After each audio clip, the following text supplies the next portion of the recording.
ಎಲ್ರಿಗೂ ನಮಸ್ಕಾರ. ನಾನು ನಿಮ್ಮ ಪ್ರೀತಿಯ ಶಿವಲೀಲಾ.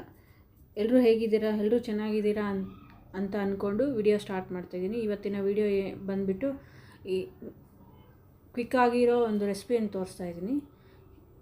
ಬೆಳಗ್ಗೆ ಲಂಚ್ ಬಾಕ್ಸ್ಗೆ ಯಾವ ರೀತಿ ರೆಡಿ ಮಾಡ್ಕೋಬೇಕು ಅನ್ನೋದು ಇಲ್ಲಿ ತೋರಿಸ್ತಾ ಇದ್ದೀನಿ. ಅದು ಏನಪ್ಪ ಅಂದರೆ ಕಾಲಿಫ್ಲವರ್ ಬಳಸ್ಕೊಂಡು ರೈಸ್ ಮಾಡ್ತಾಯಿದ್ದೀನಿ. ಫಸ್ಟು ನಾನು ಸ್ಟವ್ ಮೇಲೆ ಕಡಾಯಿ ಅನ್ನೋದು ಇಟ್ಕೊಂಡು ಅದಕ್ಕೆ ನಾನು ತುಪ್ಪ ಬಳಸ್ಕೊಂಡು ಮಾಡ್ತಾಯಿದ್ದೀನಿ. ಇಲ್ಲಿ ತುಪ್ಪ ಇಲ್ಲಾಂದರೂ ಸಹ ನಾವು ದಿನ ಬಳಸೋ ಎಣ್ಣೆಯಿಂದನೂ ಮಾಡ್ಕೋಬೋದು. ಇಲ್ಲಿ ನಾನು 2 ಟೇಬಲ್ ಸ್ಪೂನ್ ತುಪ್ಪ ಬಳಸ್ಕೊಂಡು ಮತ್ತು 2 ಟೇಬಲ್ ಸ್ಪೂನ್ ಆಯಿಲ್ ಅನ್ನೋದು ಬಳಸ್ಕೊತಾ ಇದ್ದೀನಿ. ನೆಕ್ಸ್ಟು ಜೀರಿಗೆ, ಸಾಸಿವೆಯನ್ನು ಸೇರಿಸ್ಕೋಬೇಕು. ನಂತರ ಕರಿಬೇವನ್ನು ಸೇರಿಸ್ಕೋಬೇಕು. ಚೆನ್ನಾಗಿ ಇದೆಲ್ಲ ಫ್ರೈ ಆದಮೇಲೆ ನಾವು ಚಿಕ್ಕದಾಗಿ ಕಟ್ ಮಾಡ್ಕೊಂಡಿರುವಂತಹ ಬೆಳ್ಳುಳ್ಳಿಯನ್ನು ಸೇರಿಸ್ಕೊಂಡು ಚೆನ್ನಾಗಿ ಫ್ರೈ ಮಾಡ್ಕೋಬೇಕು. ಮೊದಲು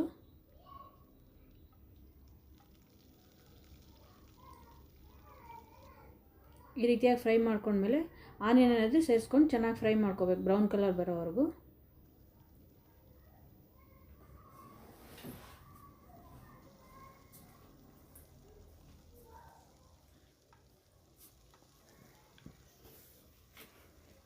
ಈ ಥರ ಬ್ರೌನ್ ಕಲರ್ ಬರೋವರೆಗೂ ಫ್ರೈ ಮಾಡ್ಕೊಂಡ ನಂತರ ಇದಕ್ಕೆ ಹಸಿಮೆಣಸಿನ್ಕಾಯಿ, ಟೊಮೊಟೊ ಅನ್ನೋದು ಸೇರಿಸ್ಕೊಂಡು ಚೆನ್ನಾಗಿ ಫ್ರೈ ಮಾಡ್ಕೋಬೇಕು.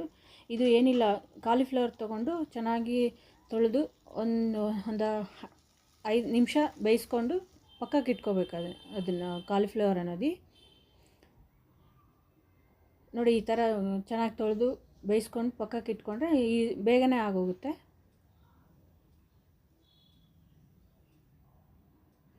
ಇದಕ್ಕೆ ಸರಿ ಹೊಂದುವಂಥ ಉಪ್ಪನ್ನು ಸೇರಿಸ್ಕೊಂಡು ಫ್ರೈ ಮಾಡ್ಕೋಬೇಕು.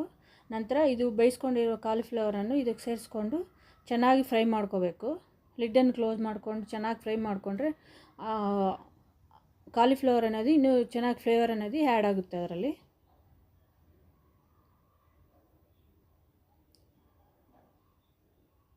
ಸರಿ ಫ್ರೆಂಡ್ಸ್, ಇನ್ನು ಯಾರೆಲ್ಲ ನನ್ನ ಚಾನಲ್ ಸಬ್ಸ್ಕ್ರೈಬ್ ಮಾಡ್ಕೊಂಡ್ಲಾರ್ದೆ ನೋಡ್ತಾ ಇದ್ದೀರಾ, ಪ್ಲೀಸ್ ಸಬ್ಸ್ಕ್ರೈಬ್ ಮಾಡಿಕೊಂಡು ವಿಡಿಯೋ ಇಷ್ಟ ಆದಲ್ಲಿ ಒಂದು ಲೈಕ್ ಮಾಡಿ, ಶೇರ್ ಮಾಡಿ, ಒಂದು ಪ್ರೀತಿಯಿಂದ ಒಂದು ಕಮೆಂಟ್ ಮಾಡಿ. ನೋಡಿ ಫ್ರೆಂಡ್ಸ್, ಈ ಥರ ಚೆನ್ನಾಗಿ ನೀರು ಬಿಟ್ಕೊಳ್ಳೋವರೆಗೂ ಫ್ರೈ ಮಾಡಿಕೊಂಡ್ರೆ ಸಾಕು. ನಂತರ ಇದಕ್ಕೆ ಶುಂಠಿ ಬೆಳ್ಳುಳ್ಳಿ ಪೇಸ್ಟನ್ನು ಸೇರಿಸ್ಕೊಂಡು ಚೆನ್ನಾಗಿ ಮುಂದೆ ಫ್ರೈ ಮಾಡ್ಕೋಬೇಕು. ನಂತರ ಇದಕ್ಕೆ ಧನಿಯಾ ಪೌಡ್ರು, ಗರಂ ಮಸಾಲ, ಜೀರಾ ಪೌಡ್ರ್ ಸೇರಿಸ್ಕೊಂಡು ಚೆನ್ನಾಗಿ ಕಾಲಿಫ್ಲವರ್ಗೆ ಹೊಂದ್ಕೊಳ್ಳೋ ರೀತಿಯಿಂದ ಫ್ರೈ ಮಾಡ್ಕೋಬೇಕು. ಇದು ತುಂಬಾ ಟೇಸ್ಟ್ ಆಗಿರುತ್ತೆ ಫ್ರೆಂಡ್ಸ್. ಇದು ಒಂದ್ಸರಿ ಟ್ರೈ ಮಾಡಿ ಹೇಗಿದೆ ಅನ್ನೋದು ಕಮೆಂಟ್ ಸೆಕ್ಷನಲ್ಲಿ ಶೇರ್ ಮಾಡೋದು ಮರಿಬೇಡಿ. ಇದಕ್ಕೆ 1 ಟೇಬಲ್ ಸ್ಪೂನ್ ಅಚ್ಕಾರದ ಪುಡಿ, ಸ್ವಲ್ಪ ಅರಿಶಿನ ಸೇರಿಸ್ಕೊಂಡು ಫ್ರೈ ಮಾಡ್ಕೋಬೇಕು. ನಂತರ ಒಂದು 5 ನಿಮಿಷ ಲಿಡ್ಡನ್ನು ಕ್ಲೋಸ್ ಮಾಡಿಕೊಂಡು ಸ್ಲೋ ಫ್ಲೇಮಲ್ಲಿ ಇಟ್ಕೊಂಡು ಫ್ರೈ ಮಾಡ್ಕೋಬೇಕು ಇದನ್ನು.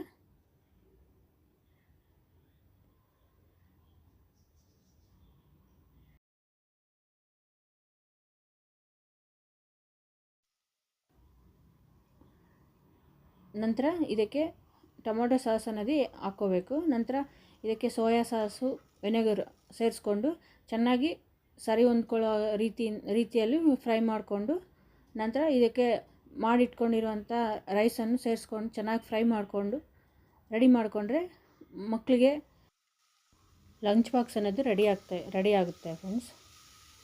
ನೋಡಿ, ಈ ರೀತಿಯಾಗಿ ಇನ್ನೊಂದ್ಸರಿ ನೀವೊಂದ್ಸರಿ ಟ್ರೈ ಮಾಡಿ ಹೇಗಿದೆ ಅನ್ನೋದು ಕಮೆಂಟ್ ಸೆಕ್ಷನಲ್ಲಿ ಶೇರ್ ಮಾಡೋದು ಮರಿಬೇಡಿ. ಪ್ಲೀಸ್ ಹಾಗೆ ಒಂದು ಲೈಕ್ ಅನ್ನೋದು ಕೊಡಿ. ಇನ್ನು ಯಾರೆಲ್ಲ ನನ್ನ ಚಾನಲ್ನ ಸಬ್ಸ್ಕ್ರೈಬ್ ಮಾಡ್ಕೊಂಡಿಲ್ವೋ ಪ್ಲೀಸ್ ಒಂದು ಸಬ್ಸ್ಕ್ರೈಬ್ ಮಾಡಿಕೊಂಡು ಒಂದು ಪ್ರೀತಿಯಿಂದ ಒಳ್ಳೆ ರೀತಿಯಾಗಿ ಒಂದು ಕಮೆಂಟ್ ಮಾಡಿ. ಇನ್ನು ನಿಮ್ಮ ಫ್ರೆಂಡ್ಸ್ ಫ್ಯಾಮಿಲಿಗೆ ಶೇರ್ ಮಾಡಿ. ಇನ್ನು ನೆಕ್ಸ್ಟು ವಿಡಿಯೋದಲ್ಲಿ ಸಿಗೋಣ. ಅಲ್ಲಿವರೆಗೂ ನನ್ನ ನಮಸ್ಕಾರ.